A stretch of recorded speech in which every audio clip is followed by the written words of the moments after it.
In ancient Rome, demons, in Latin daemon or daemons, were part of a complex belief system that spanned both official religion and popular folklore. The notion of demon in Rome did not necessarily have the connotations of absolute evil that it later acquired in Christianity. Demons could be either beneficial or malevolent spirits, depending on their actions and the intention with which they interacted with humans. However, there were specific entities that were considered dangerous or malevolent, and that could cause harm to people. Here we explore the types of demons and spiritual beings that were part of Roman thought. 1. Demons. In ancient Rome, the term daemon originally referred to a spirit intermediate between the gods and humans. These spirits were not necessarily malevolent.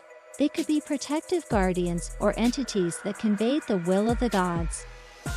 The idea of daemons was largely derived from Greek philosophy, where daemon was understood as a tutelary spirit or personal guide. In Plato's work, which influenced Roman thought, daemons can be forces that influence people's fate. In Rome, this notion was assimilated into popular beliefs, and some daemons were considered good, while others could be malevolent, especially if they were associated with curses, dark magic, or restless spirits. 2. Larvae and lemurs. Larvae and lemurs were restless or malevolent spirits of the dead. They were believed to be the souls of people who had not received a proper burial or had died violently, and therefore had not found peace in the afterlife. These entities were considered dangerous to the living, as they could cause illness, madness, or even death. To calm the lemurs and prevent their evil influence, the Romans celebrated an annual festival called Lemuria, during which specific rituals were performed to appease these wandering spirits. During the Lemuria, the head of the household would throw black beans over his shoulders while reciting prayers to drive away the spirits, and offerings were made to ensure that the dead would not disturb the living. 3. Manes. The manes were the spirits of the deceased who, unlike the larvae and lemurs, were generally considered benevolent or neutral if properly honored. However, if the correct funerary rituals were not performed or offerings were neglected, the manes could become restless and manifest themselves in disruptive ways. These spirits required regular sacrifices and ceremonies to remain at peace and not cause misfortune to the living. 4. Strigae, Strix. As mentioned in the previous answer, strigae were owl-like creatures believed to be spirits or witches that could transform into nocturnal birds to suck the blood of children or attack people during the night. These entities were seen as demonic due to their association with black magic and witchcraft, and Romans performed rituals to ward them off. 5. Genii.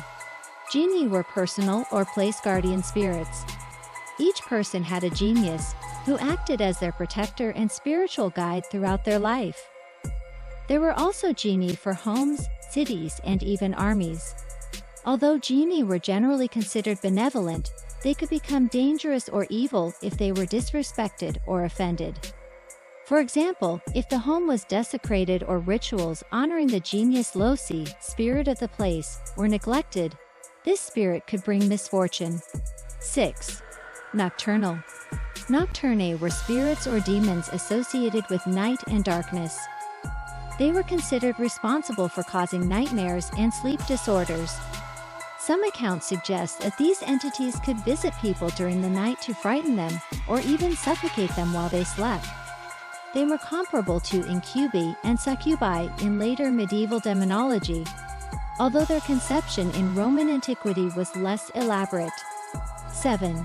Furies. The Furies, also known as Erinyes in Greek mythology, were vengeful spirits of divine justice who pursued those who had committed serious crimes, such as the murder of family members.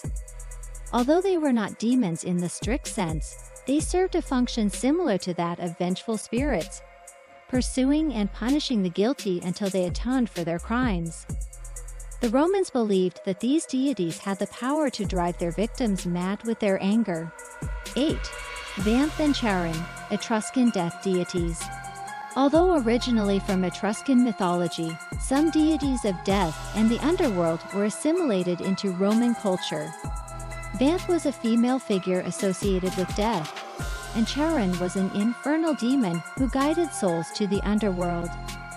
Although they were not considered evil demons in the same sense as darker daemons, their relationship with death and the afterlife connected them to the world of spirits and dark forces. 9. Evil and demonic magic.